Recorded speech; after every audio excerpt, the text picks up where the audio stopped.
Hello everyone, I'm back with another book chat for kids in grades 4 through 6. I'd like to talk about Oh Rats by Tor Seidler. The main character is this tree squirrel. He's very young and he's very good looking, and his name is Phoenix, and he's been repeatedly warned by his parents to watch out for birds of prey. Well, he's not paying attention one day. He's at a pond and he's looking at himself in the surface of the pond. He's looking at his reflection and he's grabbed by a red-tailed hawk. So the red-tailed hawk takes him on a very long and very painful and scary journey across the river to Manhattan, and he drops him on a Manhattan street. And the street is being paved with hot asphalt at the time. So poor Phoenix suffers some injuries. His beautiful fur and his long and luxurious tail is burned off. He makes his way to the river, barely. He's looking for some cooling water. He jumps in the river and he starts to have trouble in the river. The waves are coming, the current is taking him places. He's being observed by two wharf rats. You know what a wharf is. It's a man-made structure where boats dock. These two rats are brother and sister. Their names are Lucy and Beckett. Beckett can read and write, believe it or not. And they take him home. They live under the wharf with hundreds of other rats in boxes. They take him home to their little home, to their little box, and they take care of him. So he's on the way to recovery. As the story goes on, Phoenix begins to get better, and now the rats discover something. Their wharf, their home, is slated for demolition because there's a builder who wants to build a tennis court. So I don't want to give the rest of the story away, but Phoenix comes to discover something about himself. He's very brave and he's very resourceful, and he learns that there are some things that are worth fighting for. So if you like stories, adventure stories, and particularly adventure stories where animals act like people, like I'm thinking of Charlotte's Web and The Tale of Despereaux and Mrs. Frisby and the Rats of Nim, I really think you will enjoy this book. So let's go ahead and read the first chapter. And if you think that you might like to read the rest of it, come in and pick it up or put it on reserve and we'll grab it for you. Oh Rats by Tor Seidler. The first chapter, it's called Purple Berries. Phoenix woke up early and decided to go look for some food. He actually never ventured out of the nest, which was in a hole about a third of the way up a pine tree, but he had poked his head out to watch his parents go foraging. They descended the tree head first, so he assumed this was how it was done.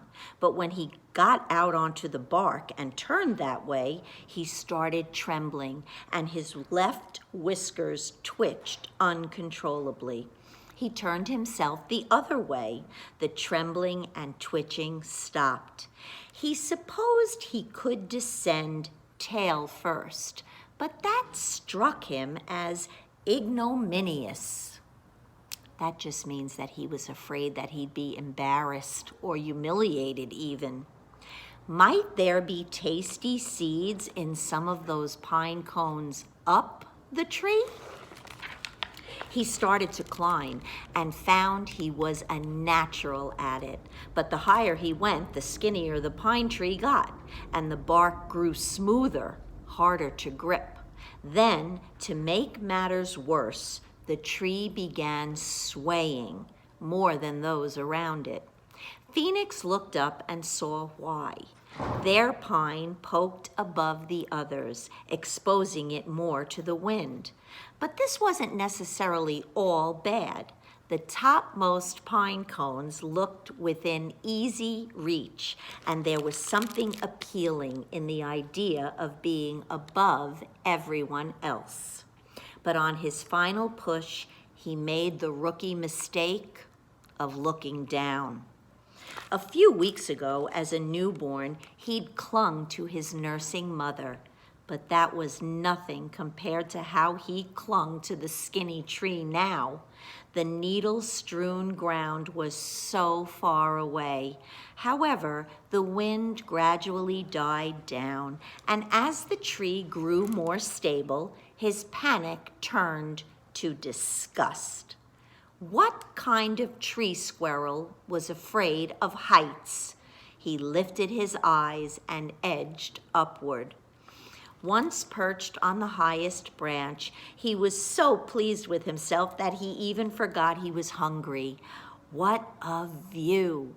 Beyond the woods to the west was a town with buildings and steeples even higher than his pine. To the south, ponds and wetlands glimmered in the morning sun. Rising out of a newly planted cornfield to the north were giant towers carrying power lines on their steel shoulders. To the east, toward the sun, a bridge crossed a boat-speckled bay to a spit of land crowded with beach houses. Beyond that, an endless silvery sea. Phoenix! Phoenix looked down again, but this time only 3 branches down. There was his father, Rupert, looking very stern, or trying to anyway. Phoenix had assumed his family was asleep when he'd slipped out of the nest, but in fact his father had seen him. However, Rupert had done nothing to stop him. For much of March and all of April, he dragged food home for the kits. Now that it was May, he figured it was high time they got out and foraged for themselves. But then his mate had woken up, noticed a head missing, and had a fit. "Get down here," Rupert said. Phoenix gulped and started a pathetic tail-first descent. When he followed his father back into the nest, his mother gasped with relief. "I thought you might have fallen out and broken your skull," she cried. "Hardly," Rupert said. "He went all the way to the top." "What? Phoenix, you're only 10 weeks old."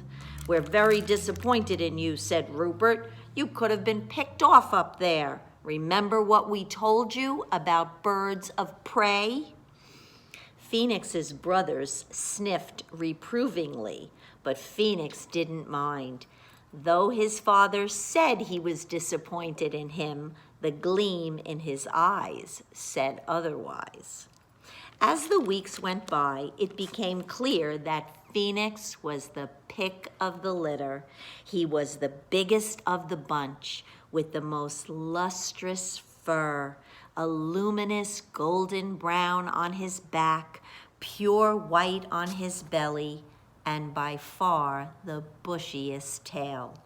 He was the most venturesome, too, and was first to move out and find a hole of his own. It was only a few trees away. Squirrels generally spend their lives within a mile or 2 of where they're born.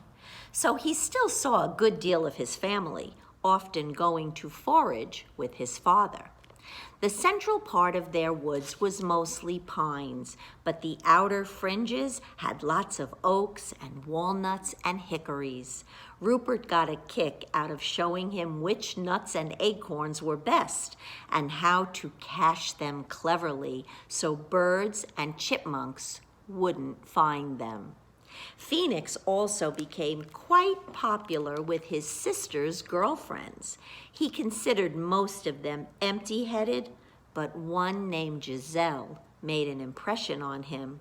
She had an adorable white blaze on her snout and was always carrying on about a young squirrel named Tyrone, whom Phoenix took an instinctive dislike to. Tyrone was reputed to live in a stump in the north end of the woods, and one day when Phoenix was poking around for food in that vicinity, they crossed paths. To his dismay, Tyrone's fur was every bit as shiny as his. His tail might even have been bushier. "Huh?" Tyrone said after they introduced themselves.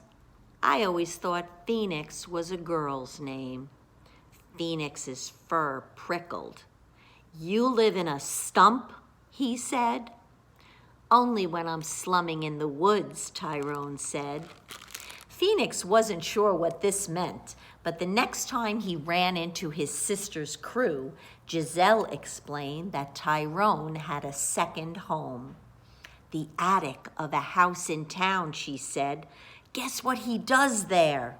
"What?" Phoenix said unenthusiastically. "Shinnies down a rain gutter at night and raids the human pantry. You wouldn't believe the cool stuff he brings back. Ever had golden raisins or smoked almonds? Last time he brought back red licorice." Phoenix had never had golden raisins, smoked almonds, or red licorice. In fact, he'd never seen a human. When he mentioned this to his father, Rupert assured him he hadn't missed anything. "Tyrone raids their pantry," Phoenix complained. "Is Tyrone a rat?" "He's a squirrel, my age. What's a rat?" "You don't want to know." Phoenix did want to know. It bruised his self-esteem to have such gaping holes in his knowledge. He kept pestering his father until one day Rupert, who loved a good laugh, stopped by Phoenix's tree and called up, "How about a little sightseeing, son?" If no one was around, Phoenix climbed down his tree, rump first. But with his father watching, he used a technique he'd been perfecting of going round and round the trunk at a slight downward angle. When he reached the pine straw, he explained that he'd been checking the bark for caterpillars. Rupert, amused, led him out the west end of the woods into a dry meadow. This provided more amusement, well, for Rupert anyway. It was a minefield of whirring grasshoppers that kept making Phoenix jump. Beyond the meadow was a road, Hilliard Boulevard, Rupert told him.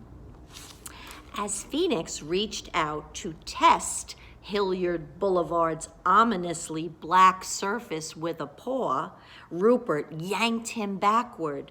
There was a terrifying roar as something enormous whooshed by in a blur. "See it?" Rupert asked. "What?" "The human." That was a human? Phoenix couldn't believe how huge the humans were and how fast. But Rupert explained that the human was inside the contraption. When another similar contraption roared by, Phoenix again missed seeing the human inside. "What are they doing in those things?" he asked. "Trying to squash us," Rupert explained. "What do you mean?" After scanning the sky for birds of prey, Rupert led him along the side of the road till they came to a grayish stain on the pavement. Only when Phoenix made out the ringed tail attached to it did he realize it was the remains of a raccoon. "Do the humans do that to squirrels too?" he asked, appalled. "Ask your great-aunt Flo," Rupert said with a sigh. Sweet as the day is long, Uncle Frank was. Phoenix's great-aunt Flo was a legendary figure in the woods, so wise that squirrels made pilgrimages up her white birch to ask her advice. But this was the first Phoenix had heard about her flattened mate. Gruesome as it was to think of, It only intensified his desire to see what these human assassins looked like. Rupert climbed a fence post, looked both ways, and hopped back down. After scanning the sky, he gave a nod, and the two of them dashed across Hilliard Boulevard. On the other side, they made their way along the shoulder, weaving through thistles and milkweed and trash. Soon, another road crossed the first. Another Hilliard Boulevard, Phoenix assumed. They turned right and pattered along underneath a hedge as sparrows and wrens twittered overhead. The hedge ended at a third Hilliard Boulevard. This one was square-shaped and full of the monstrous killing machines, though here they were parked diagonally and were mercifully standing still. Giving them a wide berth, Phoenix and his father started across a stretch of grass where every blade had been chewed down to exactly the same length. There wasn't a deer in sight, but there must have been scads of them around. The two squirrels stopped at a chain-link fence that separated them from the most horrifying creatures Phoenix had ever seen. Some were splashing around in a square pond. Others were lolling on the grass. "Humans?" he asked in a hushed voice. "Their watering hole," Rupert said. The humans were not easy on the eye. They had no tails at all, and some dreadful disease had eaten away most of their fur. Rupert explained that their furlessness accounted for the gaudy rags they wore around their midsections. "You'd think they'd cover up those bellies too," Phoenix murmured. "They're great eaters," Rupert said, pointing at a crowded concession stand. Phoenix's nose quivered. "Hungry?" Rupert asked. Phoenix was always hungry. They circled around behind the stand where Rupert pointed out a line of large containers where the humans dumped food they didn't eat. "May we have some?" Phoenix asked. "Help yourself, but you might want to look before you leap." Rupert tried not to smile as he watched his son hop from a bushel basket onto the rim of one of the containers. Phoenix pulled out something odorless and held it up. "Newspaper," Rupert said. "Inedible." Phoenix jumped to the next container. This one was half full of savory-smelling things. But as he was about to drop down for a feast, he spotted a grayish worm wiggling among the goodies. When a creature came slithering out of the mound of food, Phoenix nearly tumbled backward. The worm was its tail. The creature wasn't oversized or repulsively furless like the humans, but there was something nasty about its cropped gray coat and beady eyes and pointed snout. Worst of all was the naked worm tail. Phoenix turned and dropped back down to the ground. "Lost your appetite?" Rupert said, succumbing to his smile. "There's this disgusting thing in there." "You said you wanted to see a rat." They headed home, Rupert nicely entertained. Phoenix's horizons sufficiently broadened for one day. When they got to the final Hilliard Boulevard, there was no fence post to climb, so Rupert crept to the edge of the hard black surface and pressed his ear against it. "All clear," he pronounced, and they dashed across.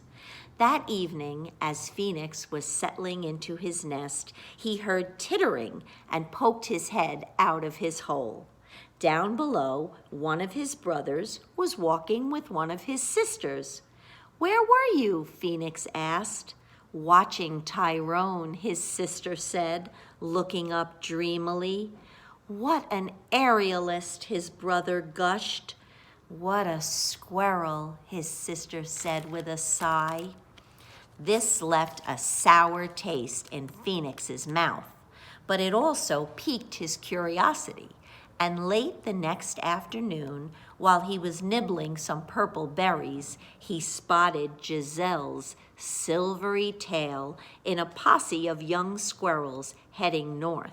He shadowed them. They stopped at the edge of the woods and stood around chattering. When the sun began to set, they ventured out under the open sky, climbing a split rail fence and sitting in a row on the top rail. Phoenix snuck over and climbed onto the lower rail. Beyond a dirt road was the cornfield he'd seen from the top of his parents' pine. Suddenly, Giselle cried, "Look, there he is!" Phoenix figured the game was up, but she wasn't looking down at him. Nobody was. They all seemed to be focused on the steel pylons rising above the cornfield, squinting. Phoenix made out a figure on one of the power lines stretched between two of the towers. It was definitely Tyrone, his bushy tail silhouetted against the darkening sky. The mere thought of tightrope walking at such a height curdled Phoenix's stomach, and Tyrone did more than a tightrope walk. He burst into a sprint, racing the whole length of a cable from one pylon to the next. The squirrels on the top rail shrieked with delight. A catbird perched on one of the fence posts whistled in admiration. "Is he the most stupendous squirrel ever, or what?" cried Giselle. As the squirrels joined in a chorus of agreement, Phoenix felt as if he was going to be sick, really sick. Were the purple berries poisonous? When a retching sound escaped him, the squirrels on the top rail all peered down. "Hey, it's Phoenix," said one of his sisters. "What are you doing here?" asked one of his brothers. "By the look of it," said Giselle, "he's puking." And that's Oh Rats by Tor Seidler. Thank you.